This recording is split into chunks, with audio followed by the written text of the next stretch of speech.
Hey there everybody, it's Nathan Cool with nathancoolphoto.com, and in this video I want to show how you can, for minimal cost, make your own 360 pano head for doing virtual tours. This is it over here. This is one of the examples. I'm going to show you how to build this up with parts you probably already have. Just need a couple more things that won't cost that much, anywhere from $15 to maybe $40, maybe a little bit higher depending on how fancy you want to get. We use this type of setup when we have to get into really tight spaces, for instance inside of vehicles, inside of an RV, and I'm going to show also how certain lenses work best with this. You might recall from my last video, you can shoot any 360 pano with any lens. It might take a lot more work with a fancier pano head, but with the right type of lens you can do this. Now there's a few editing things to be aware of, so I'm going to cover that also in this video. So stay tuned, because near the end I'm going to show some nadir patching that may blow your mind. Actually, something that is necessary when we're using these type of pano heads for also editing the zenith. Anyways though, it's a very simple thing. Like, this is just on a ball head. I'm going to get in closer, show all the parts and how this works. But just to give you an idea, it's just fluidly moving around here on that ball head. Now, instead of the ball head, there's some other parts that I'm going to be showing, some very small things that are very inexpensive that you can also use with this. But as you can see, as I'm rotating around, the lens is staying at the nodal point. So it's something that can be used for doing the 360 panos. Like I said, we use it quite a bit for different setups, and for a minimal cost you can get started on doing this as well. So without further ado, let's step in closer, take a look at that, and then we'll get into the editing process. So a couple things real first before showing how this is broken down is something to be aware of with the lens is we're not going to be shooting nadir, which I usually don't. We can edit that, like I said, later. And I'm also, though, not going to be shooting the zenith, which, as I show on the other examples and throughout the virtual tour photography book, that I usually do. In this case, we're not, because we can't really move the camera up. But that's not a problem with what we're going to be doing here. So we're going to be moving the camera just in a rotation, and we're going to be doing our standard 4 rotational shots, just like I've shown in the other videos, and just like you can also see, for instance, on the last video where I showed how we did that with just about any lens if you do use a fisheye lens.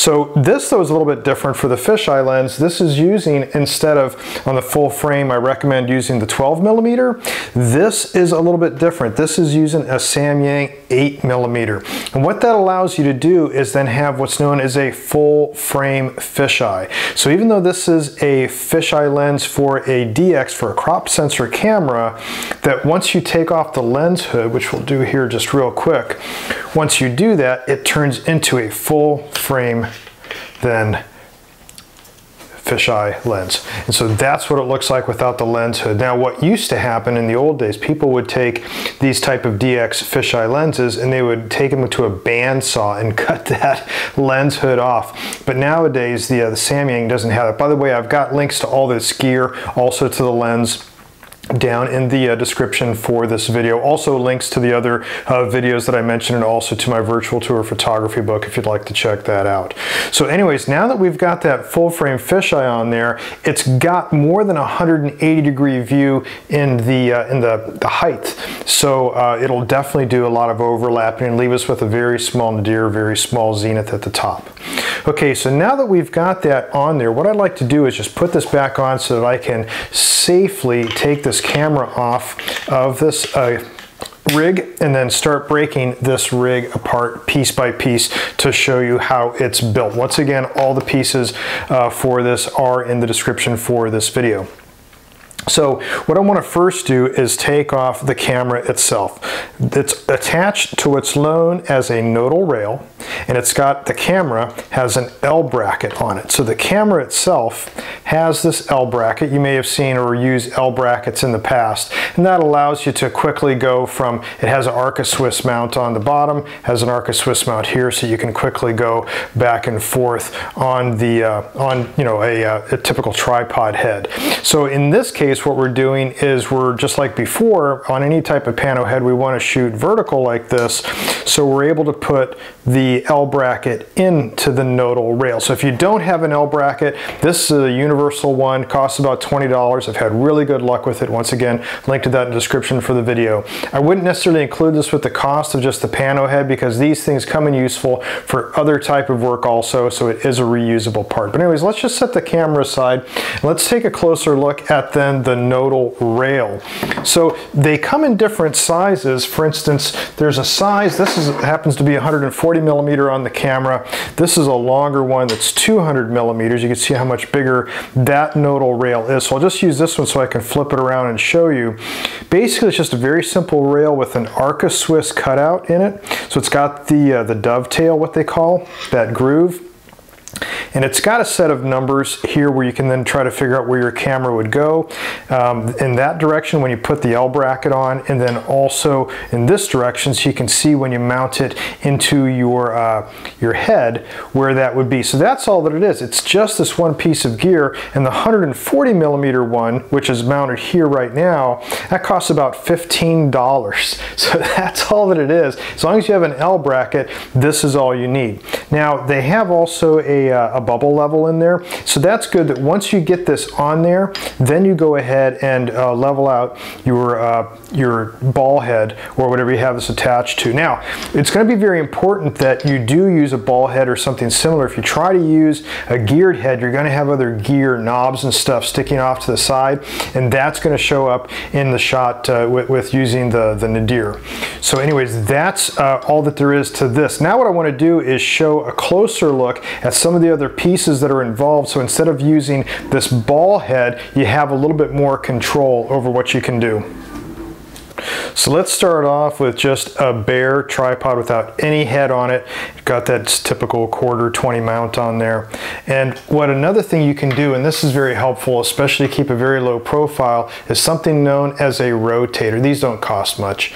And all that it does, it allows you to rotate one piece of it, and it's got then little markings on it where you can go to 0. You can find, you know, there's the 270, and then of course the 180, the 4 typical turns that we do. Now, one of the things that's important, and of course using that 140 millimeter nodal rail instead of the 200, is we want the least amount of pieces hanging off the front where the camera is, because that'll then minimize anything caught in the nadir, anything below us.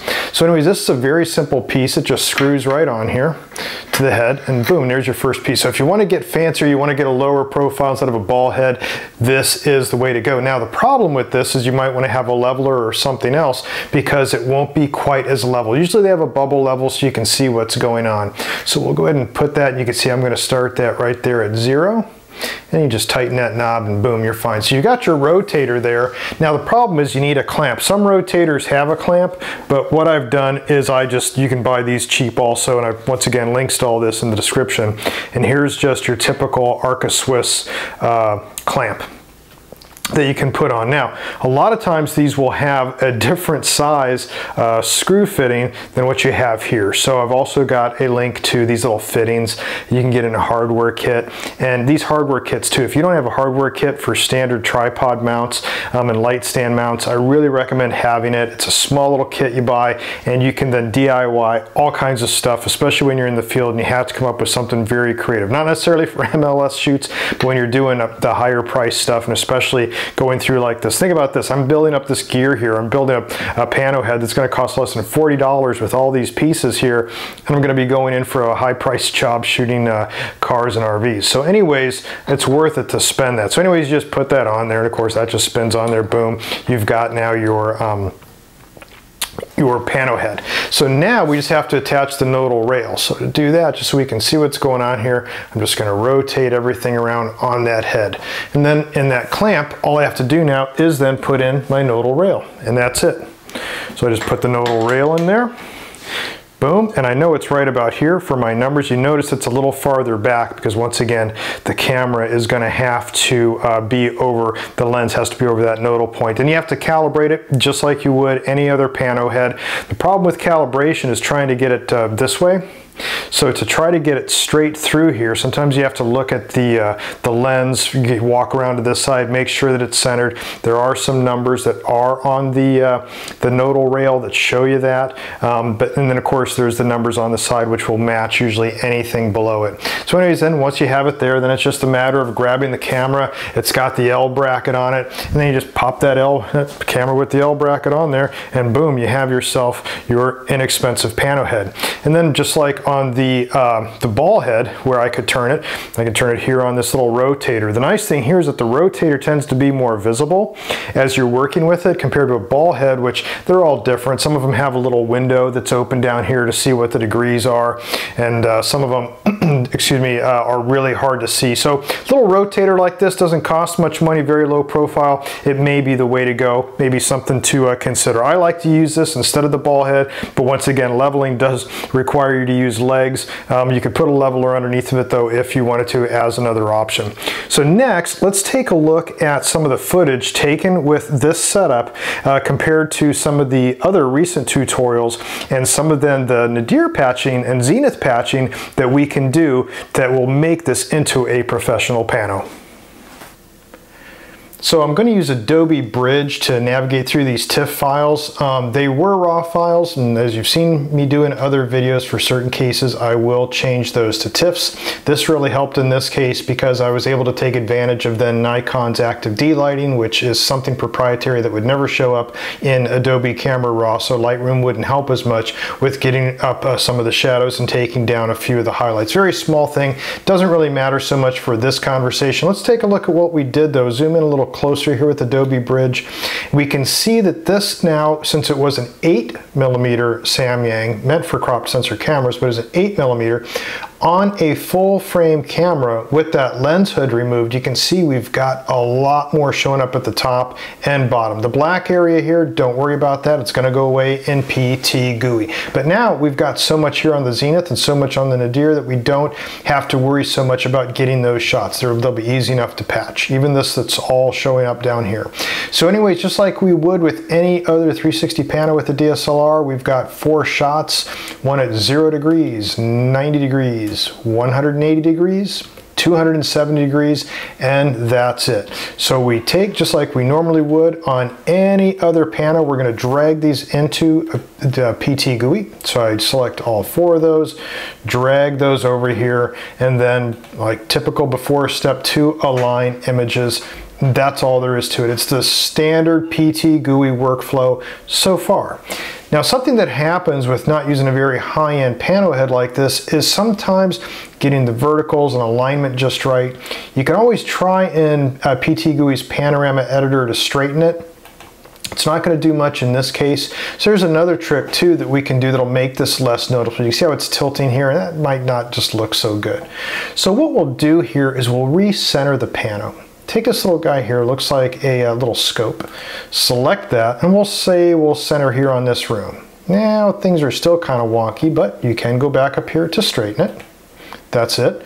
Now if we want to straighten a little bit more, you can select this icon here to edit the panorama, and then you just need to hold your mouse and drag inside of here, and you can go up and down to kind of get it to warp where you like. And let's say that that looks pretty good. I like that for the vertical, so that looks fine to me.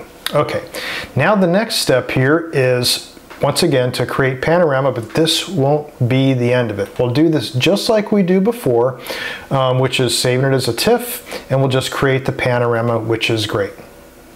Now that we've got that panorama made, we go back here to Adobe Bridge, and we can see that panorama here. And of course, this is now where we have a lot of zenith that's showing up and the nadir, and now this is where we want to patch this. So it's easy enough to do. What we want to do is we want to do something out of PT GUI known as cube faces. Now what I'll do is I'll have a whole other video coming up in my series of tutorials here which will do just this, but I'm going to include it real fast here to show how this is done using PT GUI. So what we want to do is go back to PT GUI, and it doesn't matter what we've done here. What we want to do is we want to go to Tools and Convert to Cube Faces. What this will do is give us different images for each one of the views.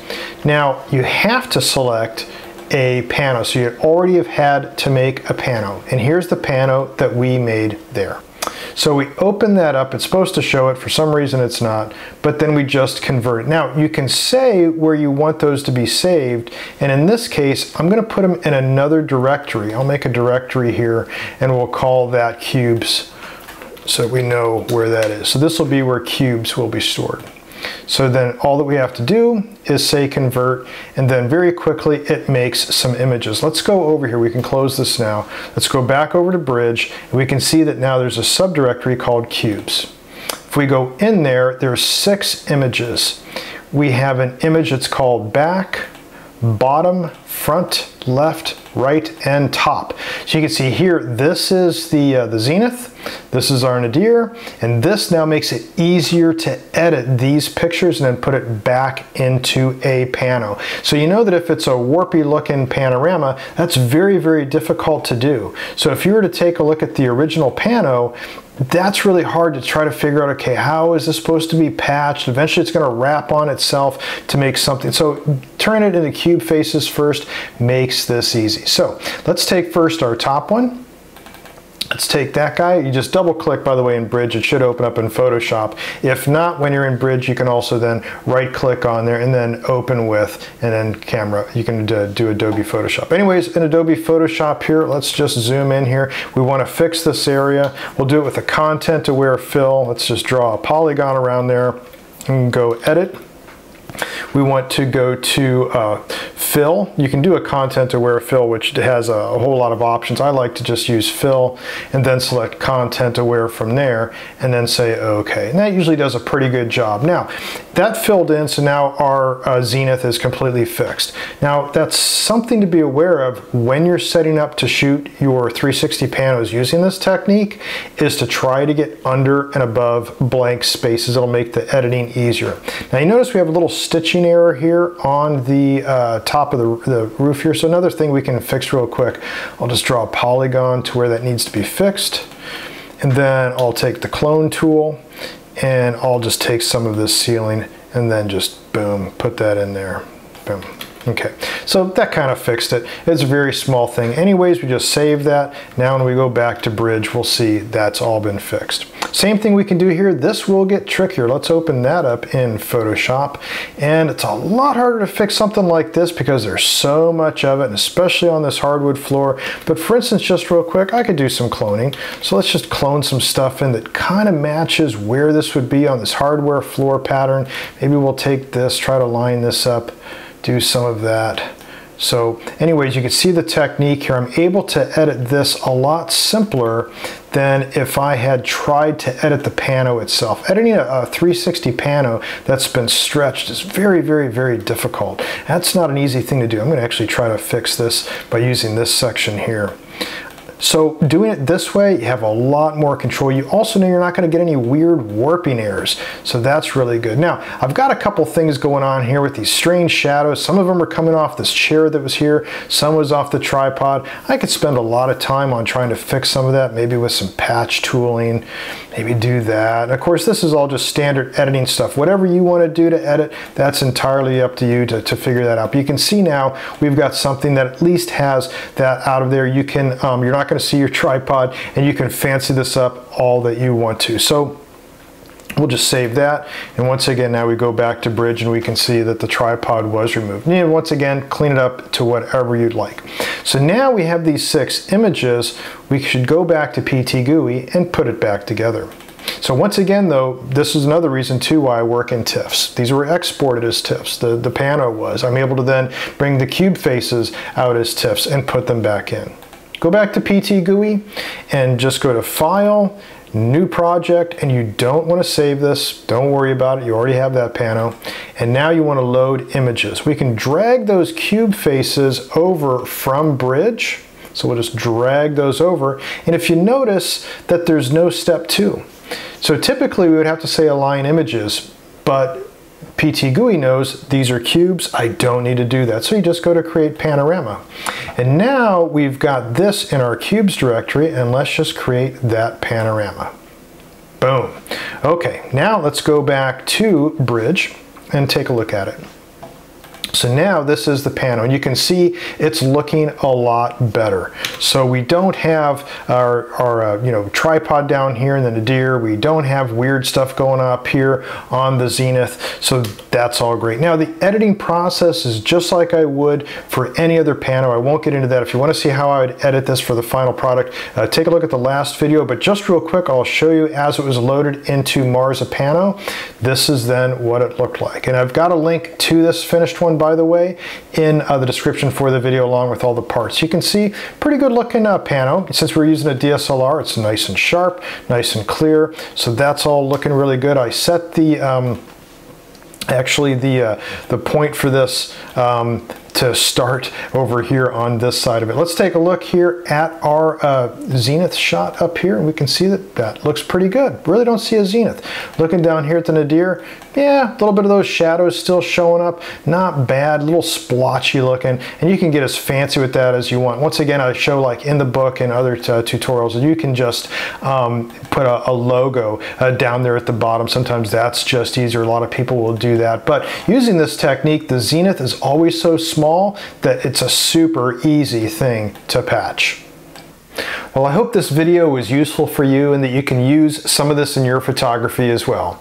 If you do want to see more videos like this, you can subscribe to my YouTube channel. It won't cost anything, and as soon as one of these videos is posted, you'll be the first to know. Thanks a lot for watching. Until next time, take care, be safe, and get out there and shoot something.